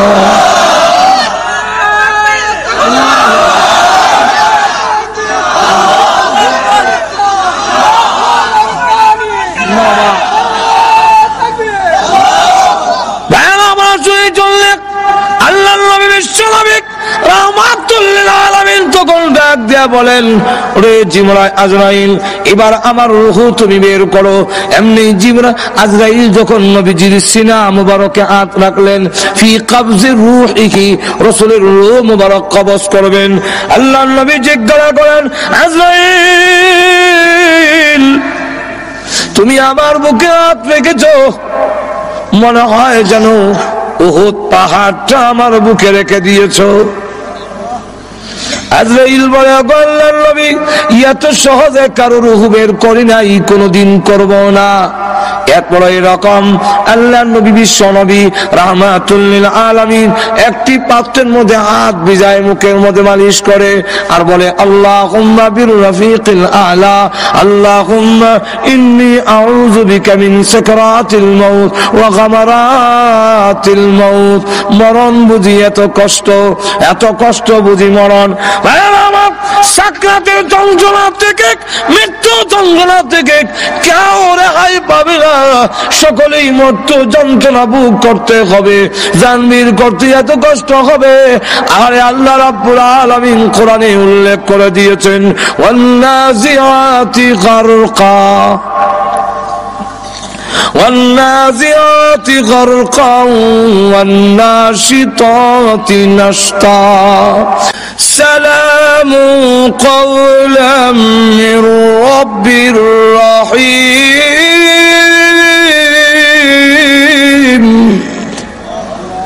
আমার পক্ষ থেকে আমার বন্দারে সালামটা দিয়ে দিও। ফেরেশতারা যখন মুমিন ইমানদারের কানে আমরা যাতার দর্শিটি কই, তখন কানে কয়, আল্লাহ তোমারে সালাম দিছে। কে সালাম দিছে? আরো জোরে কম, আল্লাহ সালাম। জান্নাত তুল্লা তো দেখো, ওই যে বাগান দেখো নি বুঝলে, এখানে তোমার আল্লাহর সাথে তোমার প্রেমিকার সাথে দেখা হইব, যাইতা হাত জোরে কর না। বিশ্ব নবী রাহমাতুল লিল আলামিন বলেন, আবু বকর তোমার রূহ বের করার সময় আল্লাহর ফেরেশতারা কানের কাছে কোরআনের আয়াত পড়বে আর রূহ বের করবে। আল্লাহ ওয়ালারা ওই সালাম শুনে, আয়াত শুনে মৃত্যু যন্ত্রণার কথা বলে যাবে। আল্লাহর নবী বলেন, ও আবু বকর এই আয়াত পড়বে তোমার কানের কাছে, ইয়া আইয়াতুহান নাফসুল মুতমাইন্না ইরজিই ইলা রাব্বিকি রাদিয়াতান মারদিয়া ফাদখুলি ফি ইবাদি ওয়াদখুলি জান্নাতি। জোরে কর না সুবহানাল্লাহ। বুঝছি না সুবহানাল্লাহ, না বুঝছি কর। ফেরেশতারা কানের কাছে বলবে, আবু বকর ইয়া আইয়াতুহান নাফসুল মুতমাইন্না, এই প্রশান্ত মন, ইরজিই ফিরে আয়, ইরজিই ফিরে আসো। কোথায় ফিরে যাব? ইলা রাব্বিকি, তোমার রবের দিকে চলে আসো। কোন অবস্থায়? রাদিয়াতান মারদিয়া, তুমি আল্লাহর প্রতি রাজি, আল্লাহ তোমার প্রতি রাজি। আয়ো ফিরে আসো, ফাদখুলি ফি ইবাদি ওয়াদখুলি জান্নাতি। আল্লাহর প্রিয় বান্দাদের অন্তর্ভুক্ত হও আর আল্লাহর তৈরি জান্নাতের ভিতরে ঢুকে যাও। যন্ত্রণা থাকতো না, যন্ত্রণা হইব। আগে এমনি দইরা ফুরা গালতো, দু চান দর ফুরা দুই চারজন, আর এখন অপারেশন করে ইনজেকশন দিয়ে অবশ করি দেয়। যন্ত্রণা হয় না, যেটা না হইতারে না। ঘুমাই গেছেন না, আমার কথা বুঝতেছেন নি? যন্ত্রণা হইতেছে না, এটা না হইতেছে, কিন্তু না ঠিক কিনা ভাইরা আমার। জান্নাতের দিকে দেখাই, ওই জান্নাত দেখো না বলে, হ্যাঁ এখানে তোমার আল্লাহর সাথে দেখা হইব। আল্লাহ আল্লাহ রুবাই করছে কই তারে না, আর তো কন্যা সুবহানাল্লাহ। আল্লাহ আরো উদাহরণ দেই, দিতাম নি ওখানে না আপনারা হাসপাতাল নিয়ে খতনা করাইলেন, আমরা ছোট সময় তো খতনা করাই তো আজমে আইয়া যেমনে খালি দেখছি আজম এক দৌড় দিয়ে এই বাড়ি সাইয়া আরেক বাড়ির গরুর গোয়াইলের ভিতরে গিয়ে লুকাইছি, বইটা আনে গে বড় ভাই কোন সময় বিদায় করে দিয়েছি বেটারে, আদিকা না আমি তোর বড় ভাই না, আদি মিয়া জল চকিত বয়াইছে। আর আজম জোর করে না যখন বয়াই দিছে, বয়াই দিয়া দুই ঠ্যাং দুই দিকে আর কল্লা মুখ দিকে বুড়াইয়া আমি ধরছে কি ধরার মতো, ওরকম ঠিক কিনা? এই যে ধরার মতো ধরছে, এমন সময় দেখা যায় আল্লাহ ধরার মতো ধরছে আর খালি বেটা আত্মার যন্ত্র বাইল করতেছে, এটা কাপড়ের মধ্যে কি তো জানে পাউডার লাগাইতেছে, ব্যান্ডিস বন্ডিস আর যন্ত্রপাতি দেখা এখনো করলাম আমার গায়ে সইছেও না ধরছেও না, কিন্তু দেখবেন চিল্লায় মরি যাই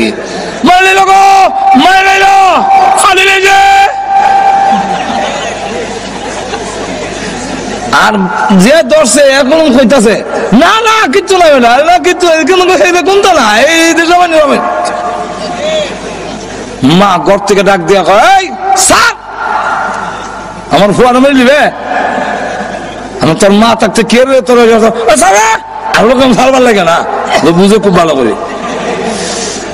এখন হ্যাঁ আবার মিষ্টি খুব পছন্দ করে, ছোট সময় তো মিষ্টি খাবে লেগে বড় ভাগ না, তো একলা মিষ্টি বাড়েছে কয় আর মুখ নিয়ে একলা মিষ্টি দেয়, তো মুখের সামনে না কয় দেখ রসগোল্লাটা দেখ, এমনি খালি রসগোল্লা দেখছে। এখন আর যন্ত্রের দিকে খেয়াল নাই, তো যন্ত্রণাও নাই, এখন খালি হেওয়ানিটা আছে, মানে খালি এইটা নাই আর এখন খালি যন্ত্রণা নাই, খালি হেওয়ানি। এই অবস্থায় রসগোল্লা দিছে মুখে, মুখে দেওয়ার পরে যেই মাত্র এখানো করছে দাঁত করতো রসগোল্লা সারা জিব্বা যখন সরি গেছে কি চোখ টিপ দিয়া ভয় করো না, চিন্তা করো না, ঘাবড়াও না, ওই জান্নাত তাকায়া দেখো, জান্নাতের দিকে তাকাইয়া রসগোল্লা শরবতের গ্লাস মুখের সামনে দেখায় তোরে খাওয়াইতাম। এই অবস্থা দেখে আজরাইল কোন সময় তার রূহ বের করেছে একটুকু খবর থাকবে না, যদি সত্যিকারের মুমিন হওয়া যায়। আর না এমন চাপ দিয়ে ধরবে, হাড্ডিগুলো যখন ভেঙে চুরমার হয়ে যাবে, চিৎকার হয়ে থাকবে তোমরা গো আমাকে একটু সাহায্য করো, কিন্তু না কেউ সাহায্য করবে না। একটা জিতা বকরি ছাগলের চামড়া টেনে চুললে যদ্দুর কষ্ট হবে, এর চেয়ে বেশি কষ্ট অনুভব হবে যখন প্রাণ পাখি বের হয়ে যায়। এমন হয় অবস্থা শরীরে একটা মাছি বসলেও সে ব্যথা পায়, বরদাস্ত করা যায় না। এমন কোন অঙ্গ নাই যা ভালো রয়েছে, সবগুলো ভেঙে চুরমার করে বেড়ে দিয়েছে, সবগুলো ভেঙে একবারে শেষ করে দিয়েছে। এইভাবে রূহ বের করে যখন নিয়ে যাবে আল্লাহ রাব্বুল আলামিনের দরবারে, আর দেহটারে গোসল গোসল দেয়, আস্তে দাও, বড় দুঃখ পায়, আস্তে দাও।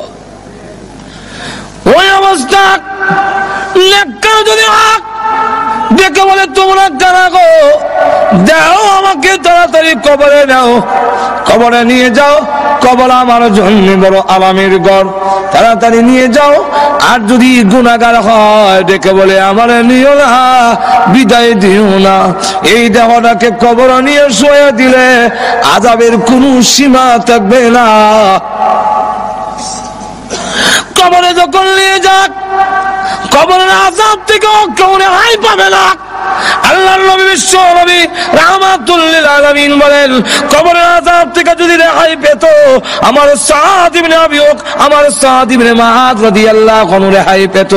হযরত খাদিজাতুল কুবরা রাদিয়াল্লাহু আনহা কান্দে, আম্মা জান আয়েশা খাদিজাতুল কুবরা চোখের পানি ছেড়ে দিয়ে ইন্তেকালের সময় কান্দে।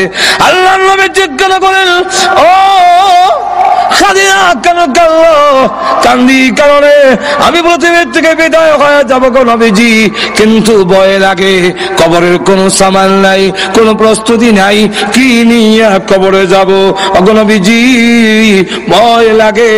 আল্লাহর নবীকে আরো বলেন আরেকটার জন্য কান্দি, একটা হলো আমি পৃথিবীর থেকে বিদায় হইয়া কবর কি লইয়া যাব, কবরের কোনো সামান আমি খাদিজাতুল কুবরা নাই, এই জন্য কারণে। আর একটা কারণ হলো মক্কার বেঈমান কাফেররা আপনার প্রতি নির্যাতন করে, আপনাকে কষ্ট দেয়। আমি খাদিজা আপনার পাশে ছিলাম, আমি বিদায় হয়ে গেলে আপনার সহযোগিতা কে করবে? নবীজি দুঃখের পাশে ছিলেন খাদিজাতুল কুবরা, আমি বিদায় হয়ে গেলে তখন আপনার সহযোগিতা কে করবে?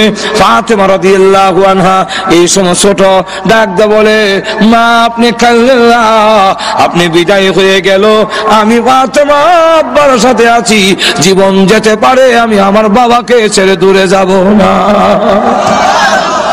এই জন্য আল্লাহর নবী যখন দাওয়াতের কাজে যেতেন ফাতেমা পিছনে কোমর ধরে রাখত, কাপড় ধরে রাখত। হযরত খাদিজাতুল কুবরা রাদিয়াল্লাহু আনহা যখন কাঁদলে আল্লাহর নবী বিশ্ব নবী রাহমাতুল লিল আলামিন ডাক দিয়ে বলেন, খাদিজা কাঁদো না, তোমার সতীনদের কাছে আমার সালাম পৌঁছাইয়া দিও। হযরত খাদিজাতুল কুবরা বলেন, ইয়া রাসূলুল্লাহ, আমার সতীন কারা আবার সালাম দিতাম? আপনি তো আমার আগে আর কোন বিয়ে করেন নাই, কেডা গেল আমার আগে সালাম দিতাম গিয়া? আল্লাহর নবী বলেন, ও খাদিজা, জান্নাতের ভিতরে মরিয়ম এবং আসিয়ার বিবাহ আমি বিশ্ব নবীর সাথে হবে, তাই তারা হবে তোমার সতীন। এই কথার মাধ্যমে জানাইয়া দিলাম সালাম দিও, এর অর্থ হলো তুমিও আল্লাহর তৈরি জান্নাতের ভিতরে চলে যাচ্ছ। তাদেরকে সালাম দিতে গেলে জান্নাতে যাও লাগতো না, দুজকে গিয়া পাইব। হযরত খাদিজাতুল কুবরা রাদিয়াল্লাহু আনহা এরপরে ভয় করে, আল্লাহর নবী আপনার ব্যবহারের একটা কাপড় দিবে আমার কাপড়ের ভিতরে দেওয়ার জন্য। নবীজি আমার বিশ্বাস আপনার ব্যবহারের কাপড় যদি আমার কাপড়ের ভিতরে থাকে তাহলে কবর আমাকে চাপ দিতে পারবে না। হযরত খাদিজাতুল কুবরা রাদিয়াল্লাহু আনহার মতো মহিলা যাকে আল্লাহ সালাম দিয়েছেন, কে সালাম দিয়েছেন? আর আমরা দেশের মহিলারে না হয় প্রধানমন্ত্রী সালাম দিল কি তৈলতে সালাম পাইবা, 7 বছর পরে ভিডিও হইবা। এখন ঠিক এটা বাংলাদেশের পৃথিবীর ইতিহাস, ন্যায় সম্মানে বিদায় দেওয়া সম্মান করিয়া বিশ্বের বড় প্রেসিডেন্ট বুশ পর্যন্ত 8 বছর রইল ক্ষমতা, আর শেষ বেলা দেখা যায় জুতার ভিটা দিয়ে বিদায় হইয়া দিছে। যাও যাও এখন ঠিক কিনা? খাদিজাতুল কুবরা মা বোন আছে আজকের মাহফিলের পিছনে, এই জন্য মা বোনকে বলবো যে খাদিজাতুল কুবরা রাদিয়াল্লাহু আনহা আল্লাহর নবী মনে হয় আমরা হুজুর আইতাছে, কারণ টাইম হইছে, হুজুর আনেন ভাইরা আমার, কারণ প্রত্যেকের তো একটা টাইম আছে, যেরকম ঠিক না 12টার ভিতরে দোয়া হইব, তো আমরা বরুণা হুজুর উনিও আছেন এসে দোয়া করবে। আবার 12টা বাজে গেলে অনেকের বাসা বাড়ি তো এটা তোর গ্রামগঞ্জ না, বাসা বাড়ি শেষে গেটে আর খোলা হয়তো না, সারা রাত 12 তাওন লাগবে খারাপ। আমার লক্ষ্য করে দেখুন খাদিজাতুল কুবরা রাদিয়াল্লাহু আনহা ইসলামের জন্য এই খেদমত করার কারণে মা বোনদেরকে বলো অনুসরণ করেন খাদিজাতুল কুবরা রাদিয়াল্লাহু আনহাকে। খাদিজাতুল কুবরা রাদিয়াল্লাহু আনহা আল্লাহর নবীর যেইভাবে সহযোগিতা করেছেন, একেবারে প্রাথমিক অবস্থায় সকলের আগে ঈমান আনলেন। আল্লাহর নবী বলেন, খাদিজা বলো লা ইলাহা ইল্লাল্লাহ মুহাম্মাদুর রাসূলুল্লাহ, সঙ্গে সঙ্গে তিনি পড়ে নিলেন। আল্লাহর নবী বলেন, খাদিজা প্রশ্ন করলেন, খাদিজাতুল কুবরা, তোমার কপাল ভালো, তোমার ভাগ্য ভালো, এটা আকাশের পূর্ণিমার চন্দ্র নয়। তাওরাত কিতাব যদি সত্য হয়ে থাকে, এর ব্যাখ্যা হলো আমিনার পূর্ণিমার চন্দ্র সর্বপ্রথম নবী হইয়া তোমার কোলে উদয় হবে। এটা হলো ব্যাখ্যা। নবীজি দিনের কাজে বাইরে থাকলে ধন সম্পদ উজাড় করছে নই, ধন সম্পদ বিরাট বড় শিল্পপতি আছেন, সব দিলাইছে ইসলামের লেগা। এরপরে আবার আল্লাহু আকবার, রাত্রে আয়েশা ডাক দেয়, খাদিজা লাব্বাইক ইয়া রাসূলুল্লাহ। প্রথম ডাকি জবাব দাও, ঘুমাও নাই? আপনি ঘুমাইলে আল্লাহ কাছে আমি কি জবাব দিব? আমি ঘুমাইলে আপনার দরজা যখন ডাকবেন, খাদিজা খাদিজা খাদিজা, আমি ঘুমোছিটে হয়ে ঘুমাইলাম, আপনার ডাক শুনলাম না। আল্লাহ কিয়ামতের মাঠে বলবে, ও খাদিজা, আমার নবী তোমার দরজায় ডাকে আর তুমি নাক ডাকে ঘুমাও। হাঁটু জোরে কর না। যদি ওই পথ অনুসরণ করেন, আপনার স্বামীকে যদি ঘরে আসার পরে দরজা ডাক দেওয়ার পরে বিরক্ত না হইয়া যদি খুলে দেন, সালাম বিনিময় যদি হয়, স্বামীর ঘরের হাতের মধ্যে যা আছে নিয়ে যায়, একটু গরম হইলে বাতাস দেয় পাখা দিয়া, কারেন্ট তো বাংলাদেশেও থাকই না, একটু বাতাস দিলেন বাতাস দেয়। এমনি আল্লাহর পক্ষ থেকে ঘোষণা দেওয়া হয়, ফেরেশতারা রে, এই পুরুষটা নেক আমল করে জাহাজে গিয়া, জুম্মার নামাজে গিয়া, ওয়াজ তাফসীরে গিয়া, রুজি রোজগার কইরা যা সওয়াব পাইছে, এই সম পরিমাণ সওয়াব মহিলার আমল নামায় লিখে দাও। হযরত খাদিজাতুল কুবরা রাদিয়াল্লাহু আনহা দেখেন এইভাবে করার কারণে উনাক প্লেট দিয়ে খাওয়ান লই আইতাছে নবীজির দরবারে। এমন সময় জিবরাইল রাসূলের কাছে বসা, জিবরাইল কয়, ইয়া রাসূলুল্লাহ, এই মুহূর্তে মহান আল্লাহ আপনার খাদিজাকে সালাম দিয়েছেন। একটু জোরে কর না। খাদিজাকে সালাম দিয়েছেন, শুধু সালাম না, আল্লাহ বলেছেন খাদিজার জন্য আল্লাহর তৈরি জান্নাত ওয়াজিব হয়ে গেছে। সুতরাং মা বোনরা যদি খাদিজাতুল কুবরাকে অনুসরণ করেন, তাহলে জীবনে দুনিয়া তো দামি হবে, পরকালও দামি। যেরকম ঠিক না? আর যদি তসলিমা নাসরিন রে আর উরুস মুরুস জামানের লেগে চিন্তা ধারা করেন, যেরকম ঠিক কিনা? একটা তো আছে আমাদের দেশের হাউজি বাম্পার এক্সিবিশন মেলা, আর আরেকটা হইলো উরুসের নাম দিয়া আরেক বড় ভণ্ডামির মেলা। এটা তো কি দেখা যায়, বেডা বেডি, জডা জডি, যুবক যুবতী, লাউ ডকি, গুতা গুতি, বাড়াবাড়ি, গাঞ্জার দুয়ায় কিয়ামতের অন্ধকার। আপনি জোরে কন্যা, ওইগুলোর থেকে এইগুলা না গিয়ে 5 ওয়াক্তের নামাজ পড়েন।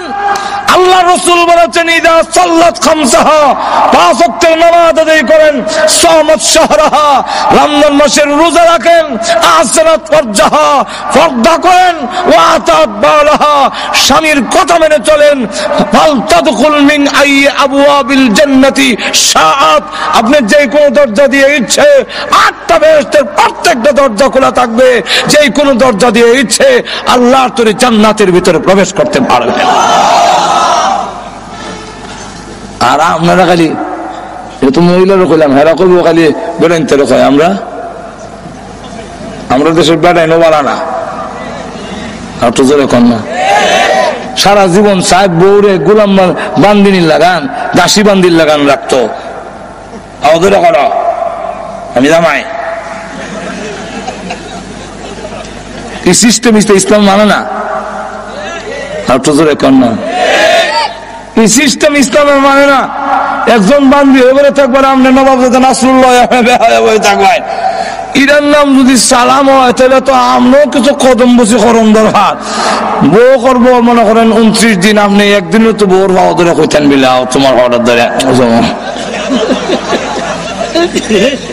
যেরকম ঠিক কিনা ফির সাহেব যদি ভাও ধরায় মুড়িদ 29 দিন ফির সাহেব তো মুড়িদের একদিন এলো ধরতো কই হয়েছেন এগুলা মাজুর এখন ঠিক কিনা কই হয়েছেন এগুলা আল্লাহ নবীর কদম ধরে সালাম করেছেন কেউ কদম ধরে করেছেন এর ইতিহাস নাই ও মুসলিম শরীফে কেউ ধরে দিছিল মুহরে দিছিল কদম বুসি এটার নাম কদম বুসি আর আমরা এটার নাম আত বুসি আত বুসি আত বুসি দাম সুমনা বুসত সুমা দাও